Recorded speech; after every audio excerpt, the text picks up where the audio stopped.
I thought I will become a cool person once I turn 30. A translated short essay.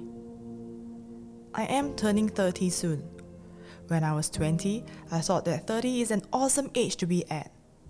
I thought that when I turned 30, I should be planning to get married. And of course, I would have already owned a house and a car. And at work, I would be such a cool person who can do things with tact and a high level of capability. But in reality, now that I'm nearing 30, I am not that much different from when I was a 20-year-old in uni. Besides the fact that I now have a stable pay that will be credited into my bank account monthly. I finally get to trade in casual outfits with office suits, but I often also skip meals due to my work's busy schedule. And when we arrive at the weekends, I find myself furiously paying back the sleep debt that I've accumulated over the weekdays. No matter what I do, I can't seem to accomplish them.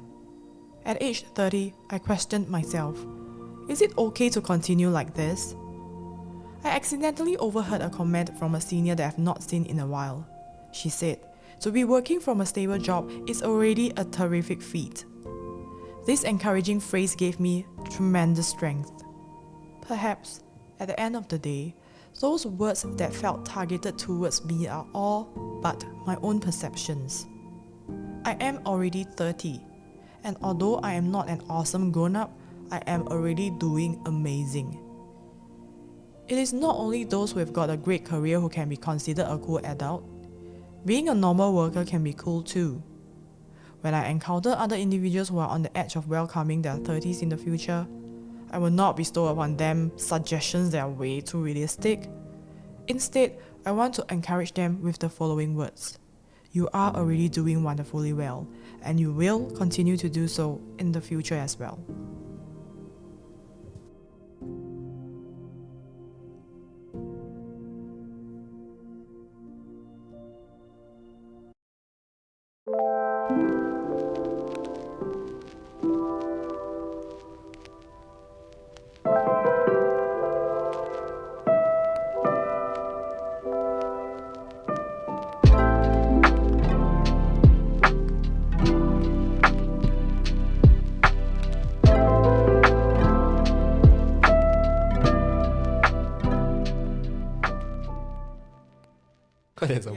I was deciding if I should pee first before I start this episode or go and start first, then forget about it. But yeah, I already started. So let's start. This will either be cut away or used as our Instagram blurb. Okay, whatever. Let's do this. Welcome to Someplace Warm, a healing podcast where no objects or events are too ordinary for two longtime friends to delve into. And today we'll be talking about self-worth and work.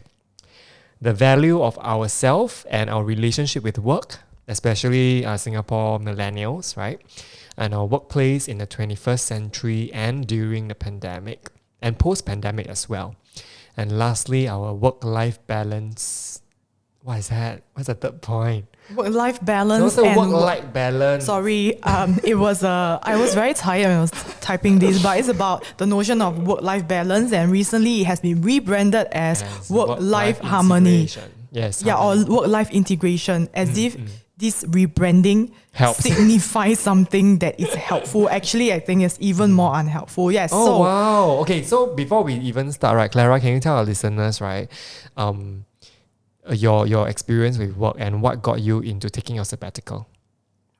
I feel that we have had this conversation before. Was it for your own podcast? Yes. Your company's podcast. So for those who do not know, I have recently left my job as a teacher after 6 years. And I have just started actually my new job this week.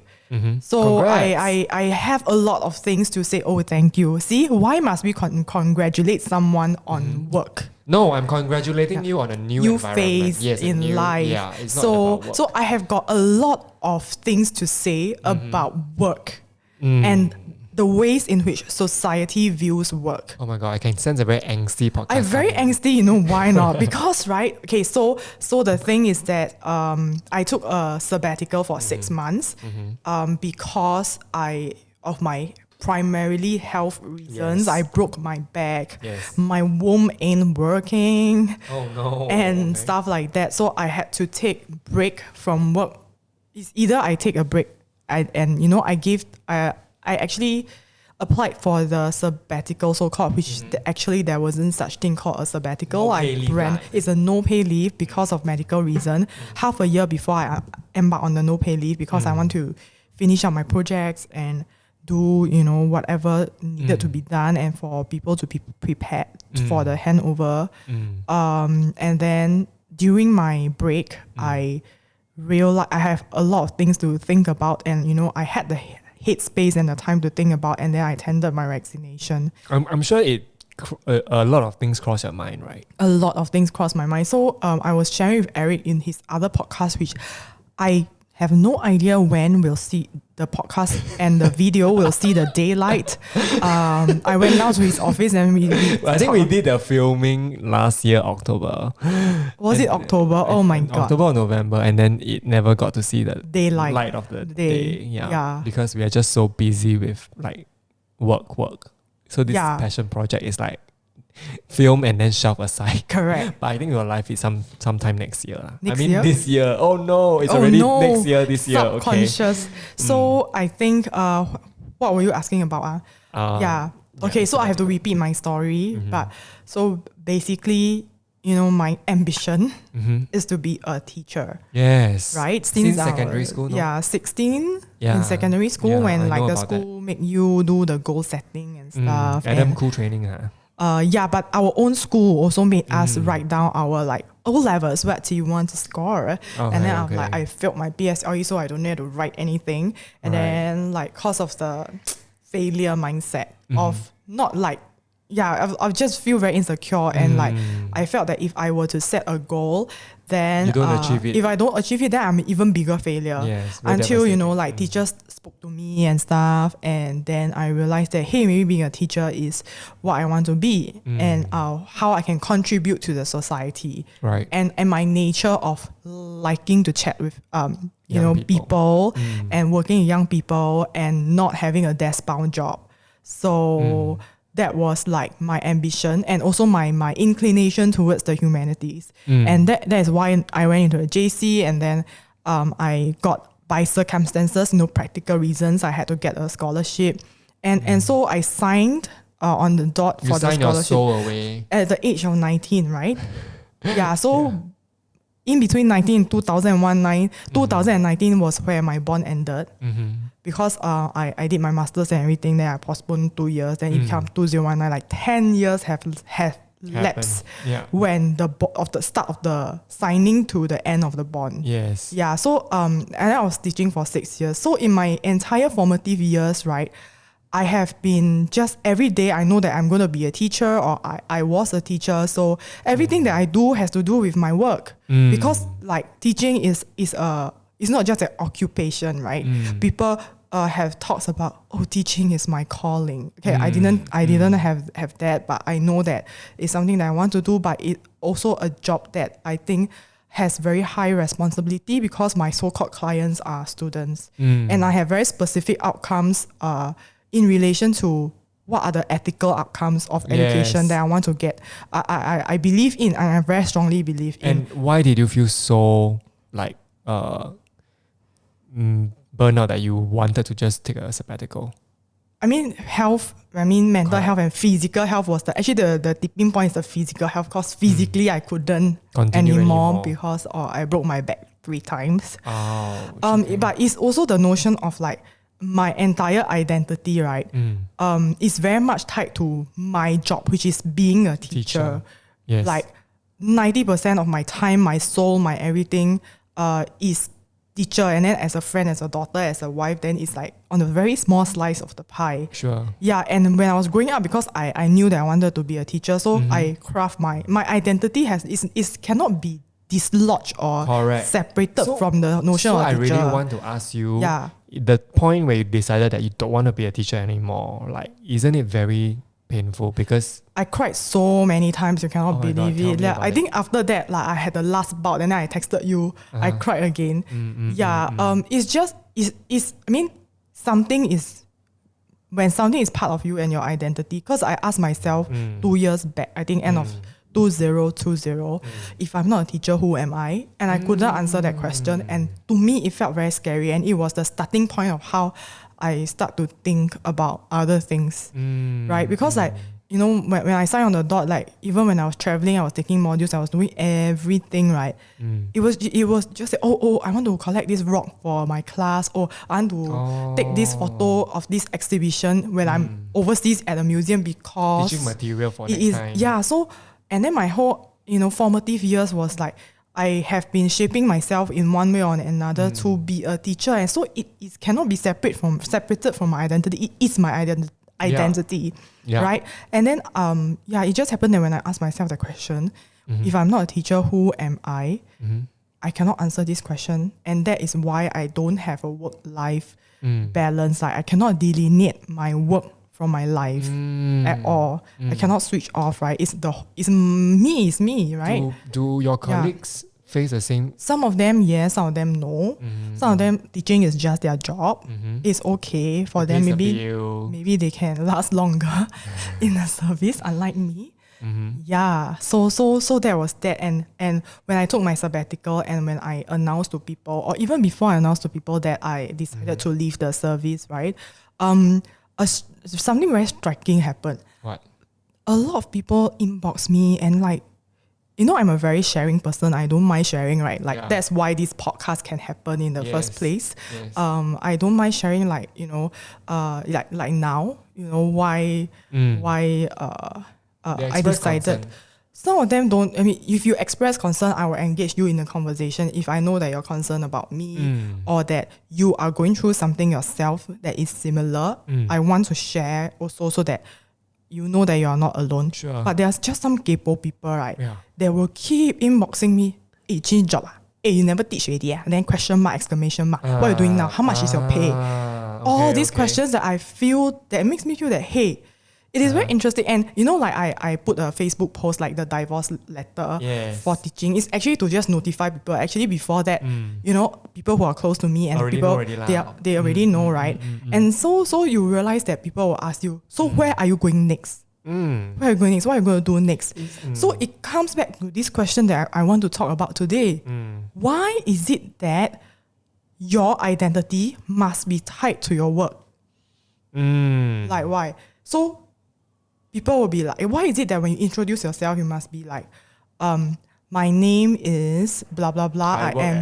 I work as a marketing manager, or I am a pilot, or and it's worse for occupations that are like doctor, lawyer, and teacher, which is like, wow, it's a kind of not just work title, it's also your whatever. You wear with a badge of honor. Yeah, I'm like, why is it that you like, if I don't know your, and that is why, right, on social media now, I have not openly say what is my new job, because I want to give people sort of like that kind of ambiguity. Like, if Clara is not a teacher, I'm very curious also. Who is she? To them. Yeah. So to Eric, I'm still your friend, right? Correct. To some people, I'm still their friend. I'm still the person there. But to a lot of people, maybe if I'm not a teacher, then they don't know who I am anymore. Would they think that you are doing this podcast for a living? Actually, surprisingly, a lot of people, hey, so you quit already, and so you're doing podcast, anything else? I'm like, why must you, like, why is everything just linked to work? Why is my identity linked to work? Why is my hobby, which is a podcast, like talking cock with my good friend Eric, right? My work? Like, why? Yeah. It's funny. Could it be because that we are living in a society where work is a very important aspect? Because after all, we spend maybe 80-90% of our waking time working, isn't it? Yeah. Right? And inevitably this becomes just our identity lah. Yeah. But what is so surprising is that you know, if let's say you do not have your work anymore, then it's surprising to me that a lot of people don't really know who they are, because for me, work don't define who I am. Well, from my experience as a going from a freelancer to now a business owner, right? A lot of times I just try so many different things. I didn't pack myself to a role, for example, and in my time in running several businesses over the last 10 years.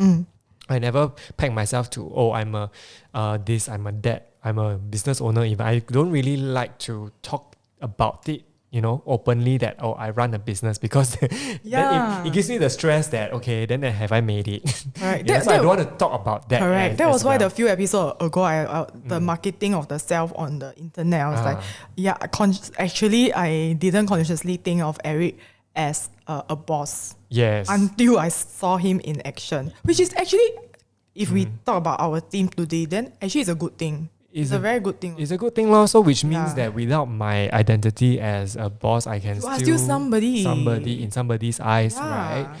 Which I'm very thankful for, that I have cultivated this kind of awareness for myself. But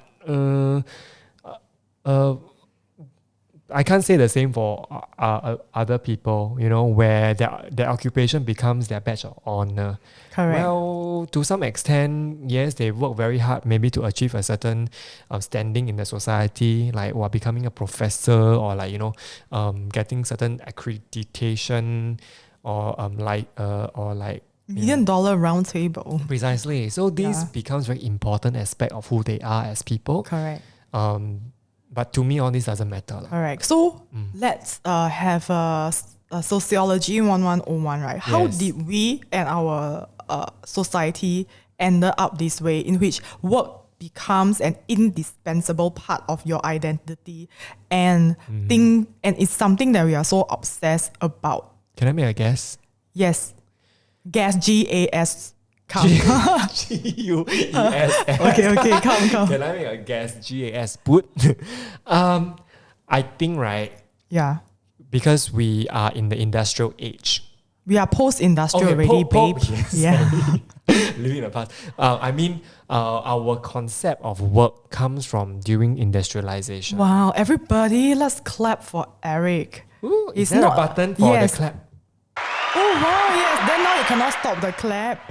Okay, Yeah. I think, and actually the concept of industrialization is not a very old concept. Like, it's only been around for not even 100 years, right? Since the beginning of the steam engine, the invention of steam. Wow, is this from your Sec 2 history, or is this from SMU? This is from my, you'll be surprised, this is from my design school. My design education taught me that. Yes, because we had to learn the history of art and design. Oh my god. And a lot of the proliferation of art and design is modernist idea. Correct, is due to the invention of steam engine, as with a lot of other modern things, such as industrialization as well. That's where people move from the rural side to city to work. Very good. Okay, so let's Hong 老师 lecture 时间。老师 before we go on to talk about what this means, right? Yeah. I want to say that industrialization is a fucking outdated concept with where we are now as a society. No, but there's a lot of residual industrial / modern thoughts that is still, permeates our life, but it's just that we don't know that there is this an alternative. There is a specific history to the ways in which the society is structured and the ways in which we think. So that's why we are talking about this now. Yes. So, the love episode was so bimbotic. Maybe we can be a bit more intellectual. No, it wasn't bimbotic. It was very heartfelt. Heartfelt. Okay, so I was heartfelt. In a heartfelt way, I will talk to you about industrialization. Tell me, 老师. Okay, so Eric was right that this work, right? Actually, okay, so when we talk about work and then work-life balance, what we're actually talking about is that are you able to balance your leisure time with work time, right? And this work-leisure separation is not like something that when the Big Bang happened or when God made Earth, then it exists, right? No. So there is something happened. So what happened was, Eric was right, last time it was a agrarian society, right? People were just, if you are self-sufficient, then you will grow stuff in your farm, in your own house. Then there is no work and leisure concept also. Or there is no I need to clock in work at 8 and then I go back at 6, right? It's not like you go to your farm at 8 o'clock, then clock the hours, and then your plants will grow on time. Yeah, correct. So there was this concept of like having a work time that is separate from your leisure time stems from when factory starts to pop up, and then you have your factory workers, right? So actually, our dear friend Karl Marx, right? You know, the capitalism one. He critiqued that actually this kind of thing, like separation of leisure and work, right? It was only born after when there's this thing called capitalism due to industrialization, Yeah. right? And because of that, right, people see leisure time as a time that is not productive, and your managers, right, the people who own the factory, Who owns you, basically. and who owns you, will see that leisure time is something that you don't deserve.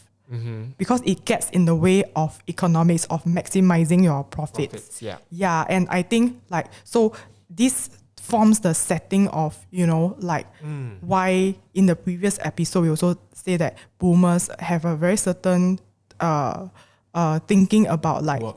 if you don't work, or actually not boomers, like if you think about it, just now what I say about people asking, oh, so where are you going next? What are you going to do next?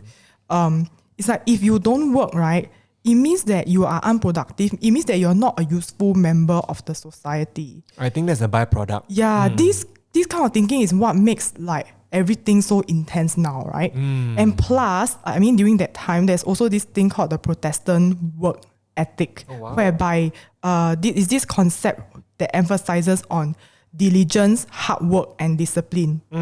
Okay, that, you know, like if you are a good Christian, then you need to be a hard worker. Yeah, so I think in this kind of historical context, then things such as hard work, leisure means you are slacking or whatever, gets proliferated quite a lot and become part of the modern society as we know it today. Yeah, I'm very passionate about this topic because, right, I feel like a lot of us are, don't mind me lah, I really feel like we are being brainwashed into this whole system where we grow up into the education system just to be a cog in the entire machine. You know? So not Marx C-O-C-K, okay, it's C-O-G. Marx will say that this is part of the mechanism in which capitalism works. Precisely. But I want to say that right now we are post like industrialization, right? We are in a thought economy now. We are being empowered by technology now. We can reach millions of people earning millions of dollars, right? Even your content creator, your TikTok stars, you know. What I mean is that times have changed. We are enabled differently. We are empowered differently now with technology. So we need to keep up with the times as well. And we need to think of work as not just a 8 to 5 clock in, clock out kind of situation where you just, you know, do what your boss tell you. You also need to understand that you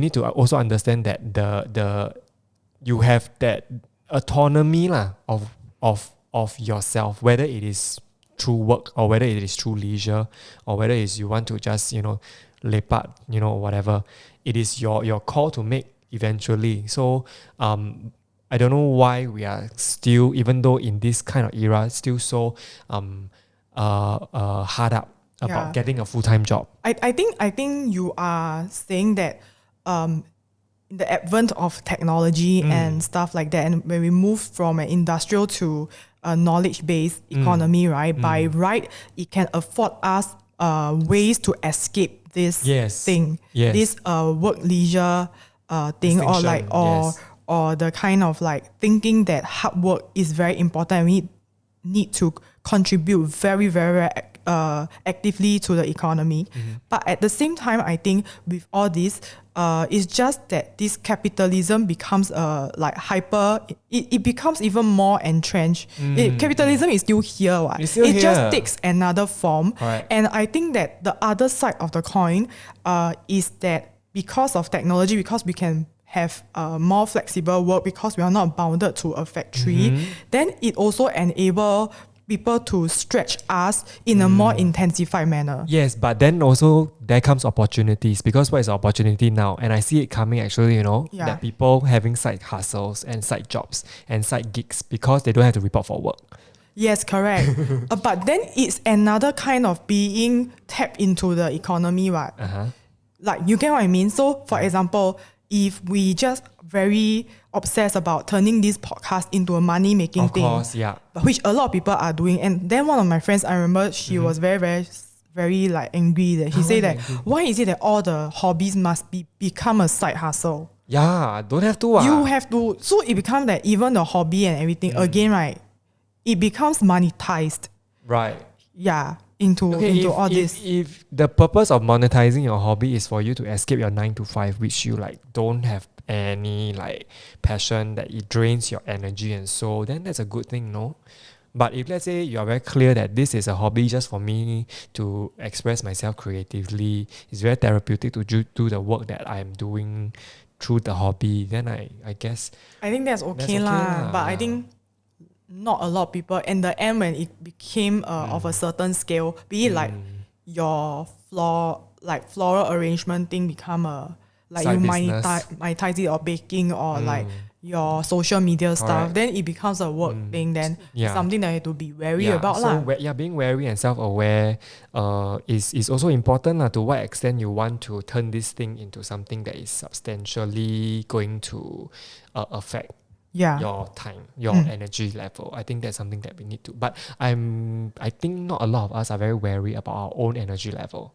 Correct. Yeah. So I think but I think what I want to drive at is that because of this Protestant work ethics, because of all this, the value of hard work in the society, then therefore people label people as a good or bad or a better person based on whether or not you are a good worker. Right, which is so bullshit. And we need to stop that. We need to stop. That's what I'm trying to say. And what I'm trying to say is, I go a bit further, is that you have the full autonomy and freedom to escape that kind of thing. Yeah, and and I know that precisely because the society value, or they put work, amplify the importance of work so much that it's difficult to just say, I'll just ignore you and I'll just be myself. And because we have bills to pay because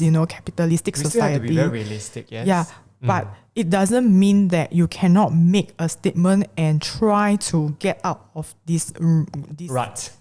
Yes, correct. Yes, it's like you are working to buy things that you don't need to impress the people you don't like. There's a lot of people like that. Yeah, so that's the one thing. Then the second thing is just like you should start to define what success means to you, and it doesn't have to be career success. 4C, in the 90s we have this like 4C, correct, like condo, credit card. What else? Club. the what's the club called? See, what's that? You had country club. Country club. And then got what? Cock. What? Sorry. I should censor myself. Credit card, cash. Yes. No, not cashless ma. So I cannot think about the notion of cash. Cash. So 4C was very important for a lot of Singaporeans.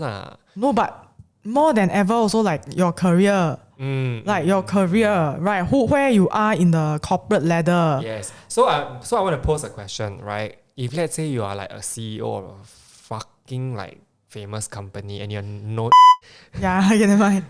You're known for like super well known, right? Yeah. And then you just have to retire from the job.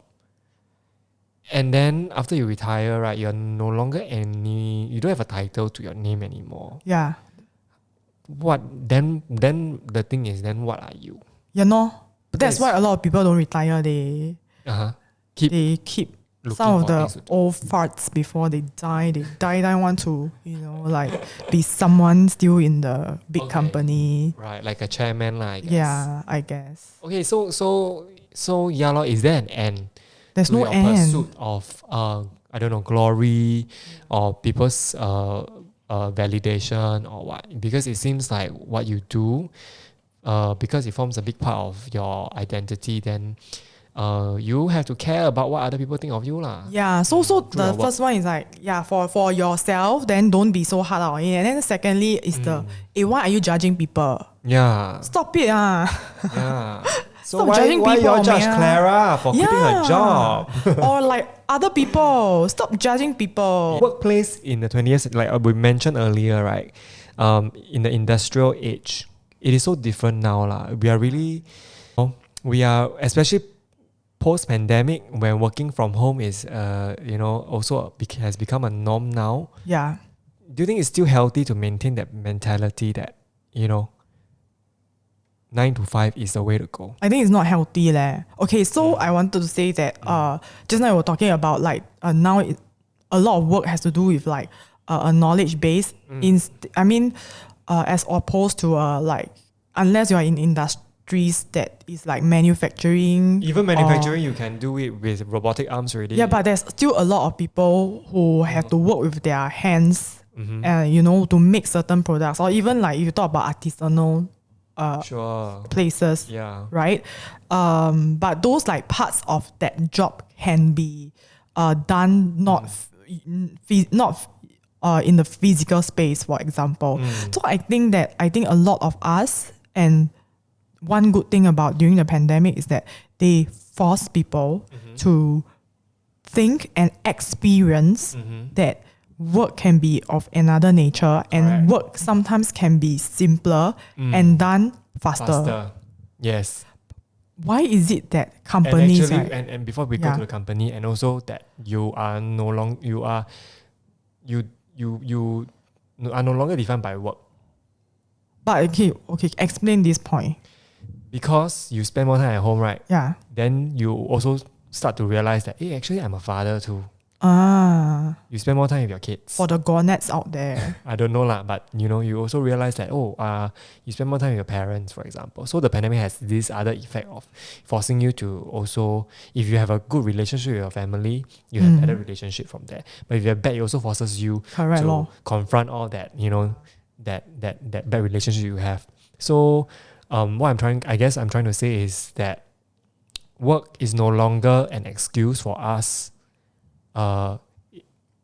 During the pandemic, we can no longer use work as an excuse for us to run away from things. Certain things issues with our relationships, for example. Yeah, correct. Yeah. But then I also think that like after having a taste of what working from home is like, and then as an introvert, I super like it. I also love it. But then, I've been working from home since 10 years ago when I start my business. Yeah, can you hire me or something and let me work from home? Because like I don't think the system and a lot of companies and actually the government, because they are forcing us to go back. Yes. Right? I don't think they've caught up with this leh. It's weird law. I understand that under some circumstances that it's not conducive for some people to work from home. But can't they be more flexible like in allowing us to there work are some from home? companies are still doing hybrid ma. Correct, but government I don't know lah.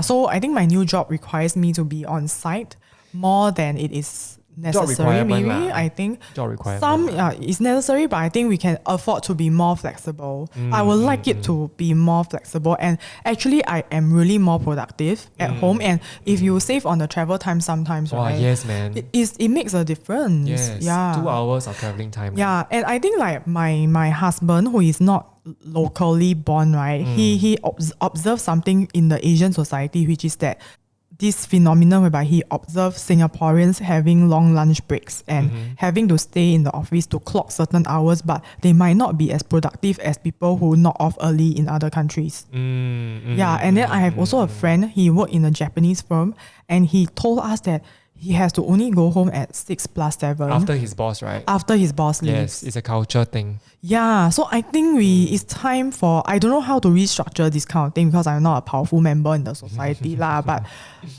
if you are a young boss, like Eric is a young boss, then I think he's quite chill with like, as long as work is done, right? Then you should be, given the autonomy to run your own time, right? Correct. Yeah, in fact, I empower you all to just like, I empower my team to just like manage their own time And when you give this kind of empowerment, they are even more productive. Correct. So I think it's the whole notion like last time, right? Like people talk about hourly pay ma. So if you don't clock that hourly pay, like actually if for the rest of us, like even in ministries, right, then like you're supposed to clock a certain hours sometimes to get your pay. That's why I mean, like industrial age, right? You go by the hourly pay because the work is manual. You need the full presence of the productivity of the person there. And then every hour is money, right? When we're shifting into this kind of economy now, where physical presence is really like, it becomes counterproductive, lor. Correct. Yeah. Yeah, so that's what I'm trying to say lah. Yeah, people, please, if you're a boss, can you please start to be a change maker? Yeah. I guess when people are decision makers, they're also a certain age, and when they're a certain age, they are also like influenced by the previous generation. I think it takes some time lah. Yeah. And the pandemic is the start of it. Okay, millennials who are going to be management or you are already bosses, then can you please embrace the change? Okay. So yes. Why do you want why do you want like the economy to embrace the change? What kind of benefits do you think flexible work life? I mean, capitalism will always divert people into like working like cows lah. Can you work like cows but be happy cows? That's my question. Some people can. I mean, okay, that's why I think in the workplace, right? Especially if you have seen some people and they already I think the thing that we always talk about for both of us is that whether you're conscious of it or not. Yeah. So if you're conscious of it and you're happy about that, you are selling your soul, and then that's what makes you happy to hustle every day, and just like that's what you have, and you are happy that you die, then the next day you die a happy worker, then so be it. But if you're not conscious of it, then you are just working, and then sometimes you feel unhappy but you don't know why, or you feel unhappy but you don't dare to make any changes to this lifestyle, then yeah, it's on you lah. And or if you are very, very happy working long hours and that's your life, and then your goal is to climb the ladder, but then you're making people around you in the workplace suffer, right? Then that's very bad. Like especially if you're a boss and then all the team members under you have to sell their soul together with you, but then actually they want to spend time with their children at home. They are breaking down already and things like that. So I guess we are now, in the topic of sort of like workplace culture already lah, right? So as a boss, right, I keep putting him in the spot leh. Yeah, but I'm just curious, like because I have not been in private sector before, and I've not been in like startup environment or a small company. So what do you envision your workplace culture to be like? Because you have the power to craft certain things. What do you envision it to be like, and are there any challenges, right, trying to make this into reality? I think I run my business quite forward-thinkingly lah. I feel at that time, before working from home was a norm, I was already working from home first. Second is that when I was expanding my team was 100% remote, so we were ready for the pandemic already. Right. And also because I work with offshore team as well, means they are from overseas. So communicating through things like Zoom, your Google Meet is really like normal for us lah, basically. So in terms of managing people at work in this kind of environment, obviously there's challenge because of the lack of presence. But as long as things are in place, for example, systems. So I implement things like timesheet. Obviously, it's not the super need to clock in, clock out, but at least within this period of time, let me know what are you working on, which projects are you working on. Every end of the month, we do a review to see also what kind of resources that you might need from the timesheet that you provide. So it becomes like also a form of feedback for them to tell me, oh my God, I spend a lot of time on this particular project. Help me with this by giving me more resources, for example. Oh wow, I think that is so good. Okay, it might look like I don't think it's okay. Firstly, I don't think it is micromanaging. No, it's not. Some people, I think there might be other ways of recording that will look like micromanaging. But I think when I am working, right, I've also experienced situations whereby you are given a project or task to do. Obviously the boss might not have done this kind of task, or because project runs on very contextual basis, every project is different. They do not know how time intensive sometimes and resource intensive that a project might be. And then to the boss, right? 2 hours only. 2 hours only, why you then the boss will think that you are slacking. Yes. And then like give you more job or make some sarcastic comments that make you feel very small. Yes. So actually I think this kind of tracking and conversation Yes. about this kind of like what are the efforts that, or like Precisely. resources and time that is being put in is so good. Yeah. So it's like, for example, if they tell me, I do this, I design this thing, I use 10 hours. So maybe to me, right, 10 hours is such an alarm clock, right? Alarm clock, such a alarming thing, right? Why you need 10 hours to do it? Then I will ask, why is this 10 hours? And then I provide a channel, in a very open way. Obviously, they will also be very open with me because I set this culture, that they will tell me, this requires a lot of research because it's a new client, for example, blah, blah, blah, blah, blah. And then if you want me to reduce, be more productive, I need this resource. For example, my designer said, I need a faster computer speed. Can you help me upgrade my RAM? Because, or certain buy certain software or whatever. Rendering can take faster time. Then I don't need to spend 10 hours on it. So I give them the autonomy to tell me what they have achieved for the week. And then I see whether, reasonable, we are all adults, then we talk it out. So we need to have this open, but I think the prerequisite is also to let them know that it's okay to talk. Don't be afraid. Like, we are not here to judge each other. It's to help you. It's for me to help you. How can the management help you? Yeah, that is such a good idea that I think, right, on my end, even though if there is no this kind of current thing in place, I might want to adopt it in some way in my conversation with my boss. You can create your own little timesheet, right? And then tell, this is the time I did this. Look, and you can even use this to justify your own promotion, I think. I don't know. I don't know how the at my new workplace how the promotion criteria is, but I think it's a good. I think for maybe people with more flexible working time, also for myself is accountability. Precisely. That's such a good idea. Okay, thank you for that. Okay, so I think that is quite that is quite a healthy, like good glimpse into how you establish a more transparent and more systematic.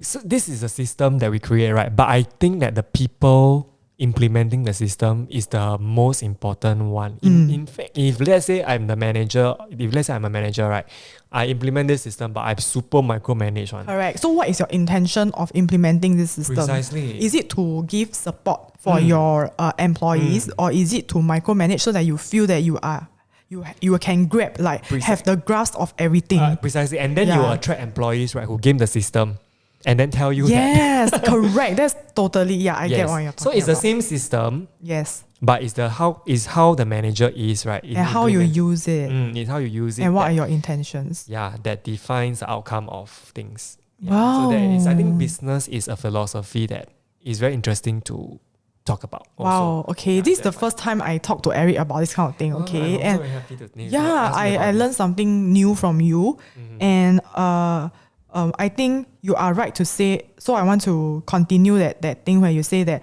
people will misuse the system.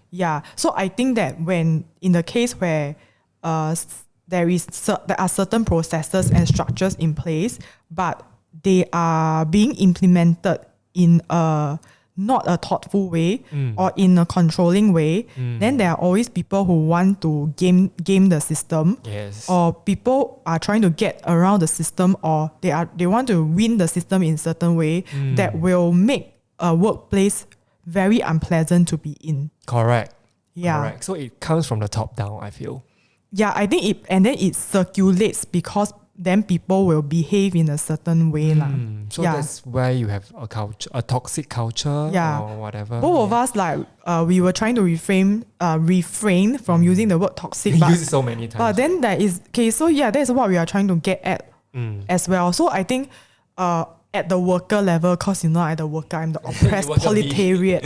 I'm the oppressed proletariat who, cannot overturn the system. Okay, so what I'm trying to say is, if you don't overturn the system, you join the system, but join it with awareness. Correct. So that one, Eric was just shared from the boss point of view, right? Yeah. And then from my worker's point of view, of course, then that's why to me intention is very important. So to me, right, I know that my identity shouldn't be defined by work. Yes. But it's very difficult. It's a very difficult thing to arrive at. Because for both my schools, I was like a beginning teacher and then I was a new teacher in a JC. Then I felt that I had an imposter syndrome and I didn't know about it until one of my good friends tell me what you are experiencing, which she kindly shared with me that she experienced before. It's called the imposter syndrome, whereby, there's this term called fake it till you make it, right? So I thought I was faking it to make it. And I just feel that I don't deserve to be there. Am I qualified to be here? Will I be able to make positive contributions to this organization that I'm in? And I felt so small. And then the whole person, because I view like work as my identity, I just felt like a shit person. Right? So I think the first step is really that you need to redefine your relationship vis-a-vis work. Like you need to tell yourself, that work is not your everything. Yes. Yeah, and I think so to me that is this way. Then, but I also know that work, yes, it pays me good lah. But because I saw work as a lot of other things that is very like high stake, right? Like oh my god, like what happened if my students XYZ, then the society XYZ because of my student. That's then because you are a very invested teacher. Then it become a very heavy thing. But also on the other end of the spectrum, that people who want to climb the corporate ladder, who also see work as central and like maybe 80-90% of their personality, of their identity, right? Consciously or unconsciously, then they also start to do very toxic thing. Example? Like, if you want to get promotion, I must be better than my colleague. Okay. What do I do if I want to be better than my colleague? So that's when a lot of backstabbing happen to show that you are more than the other person. Competition. Correct. Or like bad mouthing the person or just very unpleasant thing going on. Like creating office politics. Correct. That's where I feel that office politics start to arise lah. So I think that's why we started this podcast discussing about like how like you should just work is not the whole of yourself and what are the dangers of seeing work as the whole of yourself. Precisely. And correct. If you see work as who you like the 100% of who you are, right? And when you are being when it is being taken away from you, then you will probably feel very lost. Then for the listeners who are going through maybe imposter syndrome right now, or like they are also being lost now that maybe they lost their job, or like they whatever that they believe in the last decade of their life suddenly is not true for them in terms of work. What kind of suggestion will you have for them? I don't know whether I have any suggestion, but okay, after a while, the imposter syndrome thing, right? When I look back after like 6 months, when because I know what my learning curve look like. So I'm a person who needs to take some time, and I that time I told my now ex-boss. My ex-boss like, why he appear in every podcast mention, then he never listen. Then I always say, hey, I mentioned you in my podcast, then you will listen. So maybe I should do that every episode so that he can listen. Yes. What was I saying? I told my ex-boss that I know I will take around 8 months to 1 year to accept, like to peak lah. So my learning curve is like it will still be upward trend. I will still produce things, but to do things super well, and to get to know everybody super well, right? I need that to go through that 3 to 4 months or half a year of transition period of slow growth first before I peak. That is my learning curve. From uni, I realized that as well. Slow and steady, and then after that compound movement 这样. Yeah, so I think and after a while that when I get more acquainted and familiar with the work, and then I look back, I'm like, no, I wasn't stupid. Yeah. It was difficult, the circumstances or whatever, it was difficult. And actually when I look at some people, like they are very pro, they work very fast or whatever. Sometimes they're also faking it, right? Yeah. They're just presenting themselves as very robust, confident people, and then actually when you see their work, like that only law. Yeah. Yeah. So I ask myself like, why am I so hard on myself? Not that I want to go to the boasting road also, but maybe recalibrating a little bit so that I don't panic and stress out so much and feel so shitty about myself. Right. Yeah. And I think, right, having maybe like a good boss like you might be helpful also, that you don't judge and like press your subordinate or your worker, and provide support law. Yeah, I think providing support is very important. I feel like we should also treat work as a means to an end and not the end itself. You know, that's where we can start to detach ourselves from being so possessive about our identity at work. Okay, can you explain the means to end and end itself? So work, what is work? Work is to give us a salary, right? Yeah. On a more on a more, I guess, high level, it gives us satisfaction. Yeah. Because we're able to utilize our capability to contribute to something larger than yourself. Correct. Right? This is more on a spiritual level lah. Yeah. What else? Work is fun. If let's say you really love what you're doing, so can be, you know, you go into the zone of productivity, right? So, but at the end of it, what do you want out of work? I think that's something that we need to really ask ourselves. Correct. So things like, do you just want to survive? Do you want to, or you don't want to just only survive, you want to thrive? So when you want to thrive, what does work in a thriving life experience look like to you? That has to be very, you need to think about that lor.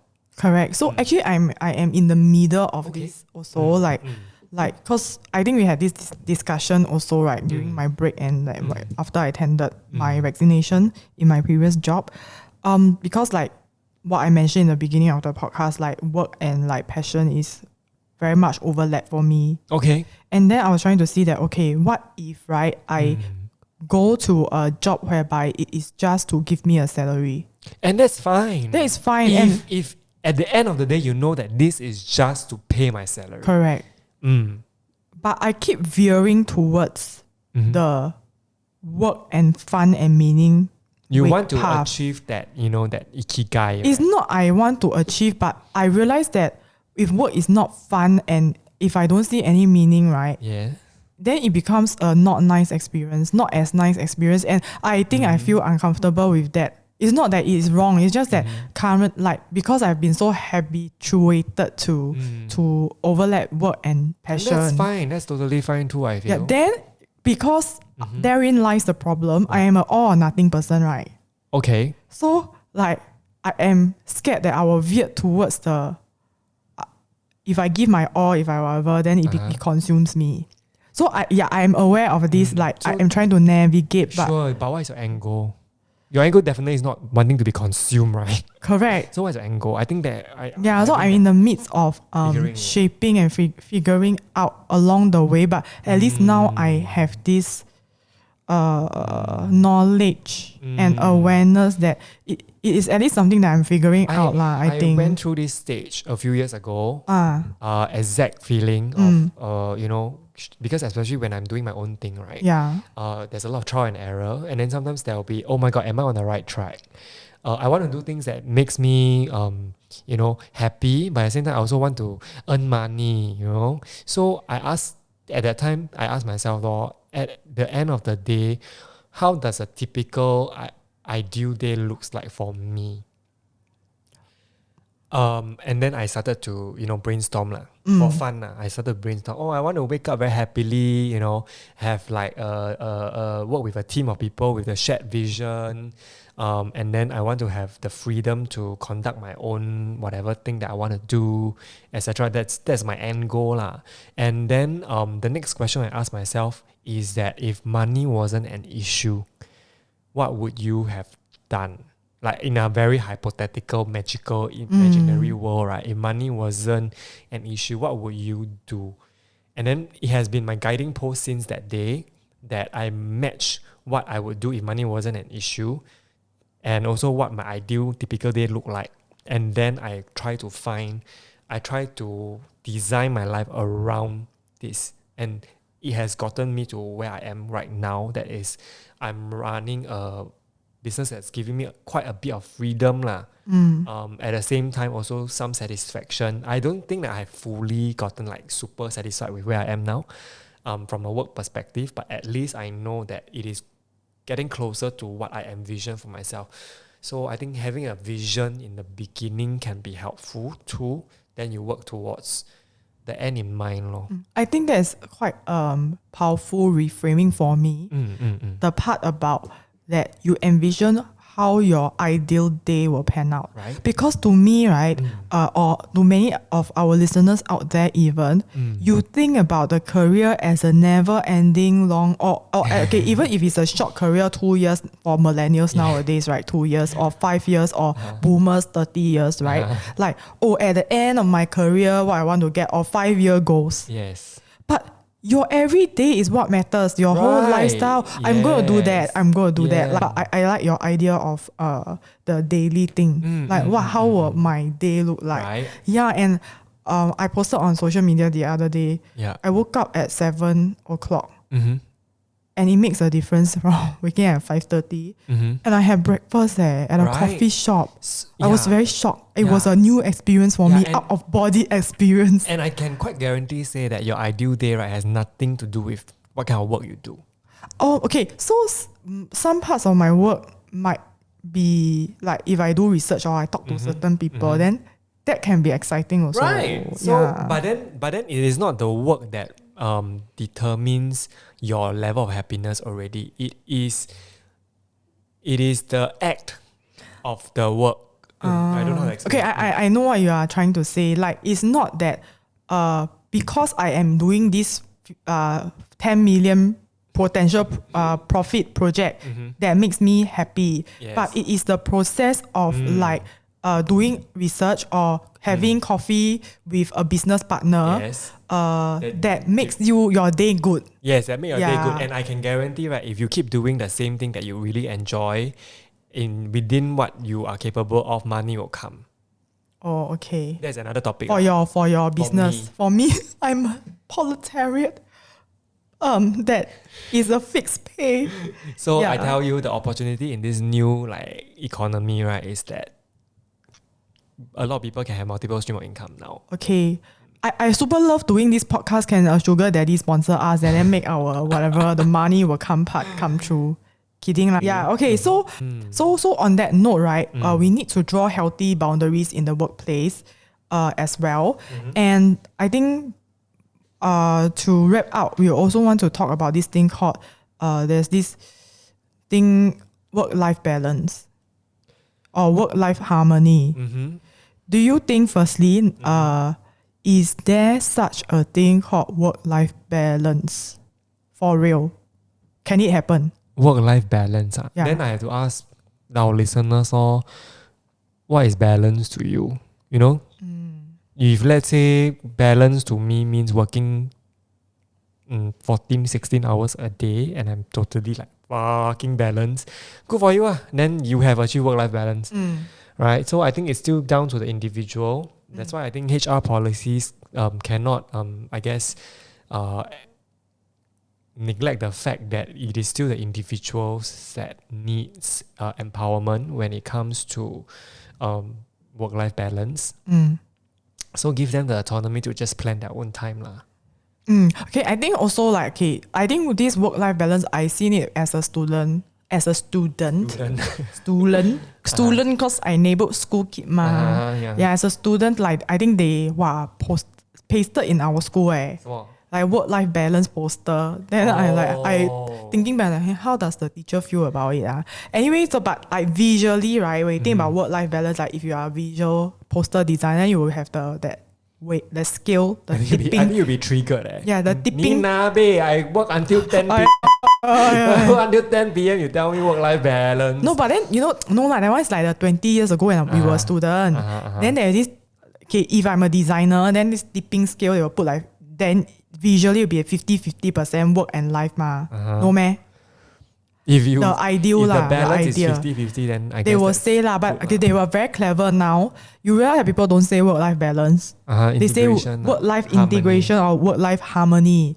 Then people will ask, what is work-life harmony? Then it will be the notion of like what you say, like if 70% and like 70% are working, then you are happy and you're able to function day to day and still weave it into your life or like with childcare or whatever, then it's great for you. But I think this is more dangerous.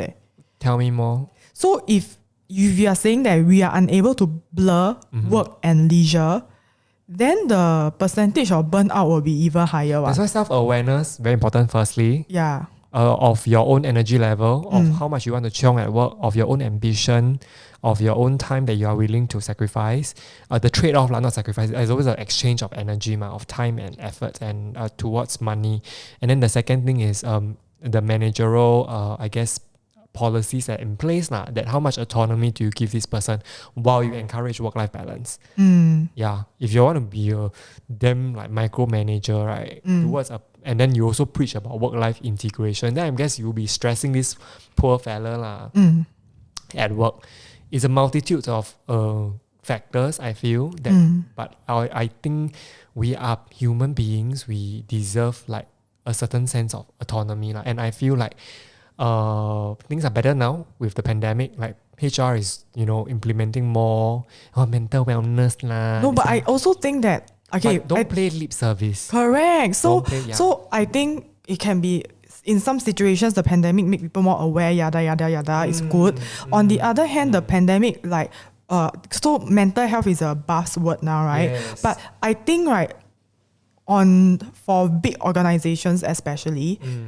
It's still a very their solution to mental health is to have a mental health ambassador at work, and then they send email blast or like healthy lifestyle blast or mental wellness blast. It's making my mental wellness worse. Correct. So they are just putting a plaster on a very big wound that's like continuously oozing blood. Cesspool. Correct. So I really hope that we can have a structural change and I think people like us, right, what we can do, like for plebeians like me. What do you think a structural change looks like? Like for example, 4-day work week, for example, more flexible working hours, these kind of things that will make work itself easier rather than just being very performative, like, we are doing something, we have mental health ambassador. But sadly, our society is very objective driven one.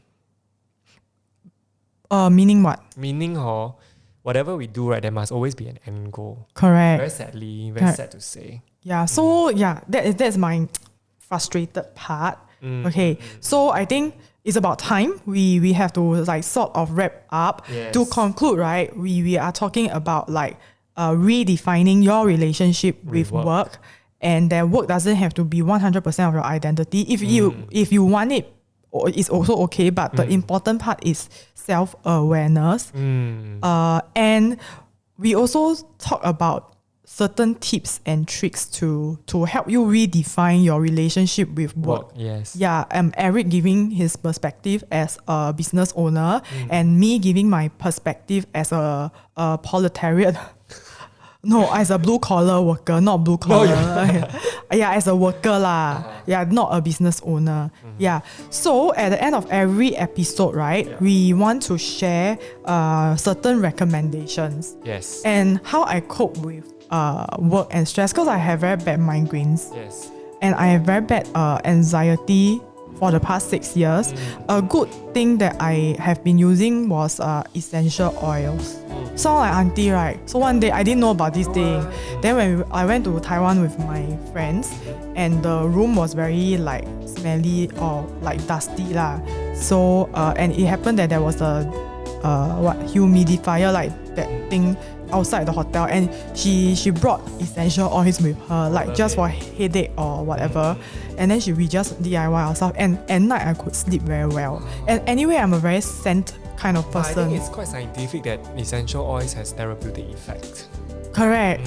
And so when I was working at night, when I was teaching, I will put like peppermint, eucalyptus, and some of the things, right, to make my migraine better and make me more focused. Yes. And when I was trying to sleep, I had like lavender roll on to try. So you basically and have a sleep. ritual lah. Sometimes like if I'm not tired enough, but I think the like when I have very very bad headache, I had to do something about it. And then like if I want a more calming environment, then I put something else. So like, because I'm a very smell like olfactory, is that a word, right? olfactory person, then essential oils really help me. Yeah. So yes, Eric, what is your recommendation? My recommendation, because we are talking about work, right, and it sometimes have to do with a bit of money to it. I recommend this book called The Richest Man in Babylon. This basically is the book that actually was recommended by one of our social studies teacher. Stop mentioning our school name. His name is Mr. Yeah, okay. Right. So what did Mr. So he like, recommended this book lah. I think that kind of changed my life as well. Yeah. Okay. Right. So I guess this book is written in 1926 about some universal rules about building wealth, and which I don't know whether it's fictional or not lah, but basically goes by like this character in early ancient Babylon, Babylonia. How there are some strategies that he used to escape slavery and poverty, and eventually became a very rich person. So some of the ideas are like fattening the purse with 10% of what you earn every month. So like keeping aside, and then use that money to and then control your expenditure, and then use that money to make the investment money work for you, and then increase your own ability to earn as well. So I think from a money perspective, it is very empowering to also know that as human beings, we should work for money, yes, but it is an energy, it's a currency that people exchange for goods and services. But essentially it is also we shouldn't it is not the end all and be all. Money, yes, but then that's what a person who is not in poverty will say. Precisely. Yeah. So you have to be aware lah. Yeah. What kind of privilege that you have as well. Correct. That you can actually save 10% of what you earn. Correct. When you invest. Some people have no disposable income at all. Live paycheck to paycheck. Yeah. But this book gave me the inspiration to want to do good for myself. Okay. Not from from the wealth perspective, but also give me an idea on actually work, right, itself is illogical one. It's not the amount of work, how not input equals to output. Yes, no. Yeah. Yes. I'm still To me, unable to get out of this cycle. What? I'm unable to get out of this cycle. Okay. Yeah, but okay. Yeah, But I think- wait, yeah. you read this when you were in secondary I school? read this when I was Oh my god. Okay, so what we are going to do? Sorry, not this. But where's the clapping one? this one. Yeah, I clapping for Eric because number one, he prepared a recommendation list for these 2 episodes. I did. And number 2, he read this book when he was 16 Yes, I or did. 15. Why? Wow. Amazing. Anyway, this book it used like very old language on it. Like Yeah. a bit 1926 book on finance, and Eric read it when in a neighborhood school when he was 15 or Thanks 16. to our teacher lah, Mr. Yeah, the Mr. Thank you, Mr. Mr. is a businessman now also. Is he? Yeah. Wow. Yeah, and he published some books. So that's the also. power of education. No? You Yeah. instill or you put some seed in your students, and eventually follow the trail of. Yeah, but I was talking to our other teacher, Mr. and our other friend that another favorite reading material was like porn manga in the school. So I'm glad you're not the porn manga person in the school. But I read porn, you also don't know what. Oh, you also don't, but they read in class and they were stupid enough to get caught by Mr. Yeah. Oh. Okay, that is maybe we can talk about our good old days of being in education system next time. Yes. So we will conclude here. Thank you very much, and if you like our content, please share it with your friends because I know some of you have been sharing with your other friends. So interesting. And if you don't know us, you're not like our first degree friend, right? I don't know why you're interested to listen to us. Yeah, but thank you for sending us like nice messages and listening to us as well. Please, we will really like your to hear your opinions. Actually, today I wanted to roll out a poll about work, but I just didn't have time with my first week of work. It consumed my private hobby life. The irony. Please leave us some comments, okay? Your DM might get lost sometimes in our personal conversation. Then because both of us been boutique, we'll forget after 1 month. Okay, thank you and have a good work year ahead, everybody. Yeah, Happy New Year. Happy New Year.